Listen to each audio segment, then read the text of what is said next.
Hulk, তোমাকে চাকরি থেকে বরখাস্ত করা হলো। আজ থেকে তুমি এই অফিসে আসতে পারবে না।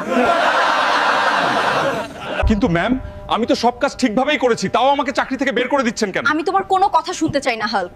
তোমাকে আমাদের আর প্রয়োজন নেই, তুমি এখন চলে যাও। হায় রে ভাগ্য, কোম্পানির জন্য এত গাধার মতো কাজ করি, তাও ম্যাম আমাকে ষড়যন্ত্র করে বের করে দিল। আজকে যারা আমার উপর অন্যায় করেছে তাদের আমি রাস্তায় এনেই ছাড়বো।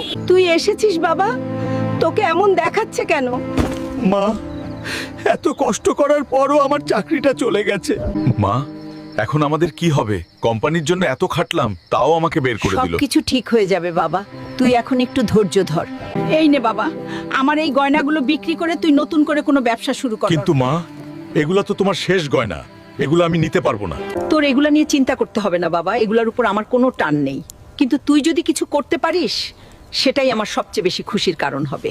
মা আমার জন্য তার শেষ গয়নাগুলো বিক্রি করে দিল। শরীর ফাইটা যাক, কিন্তু মায়ের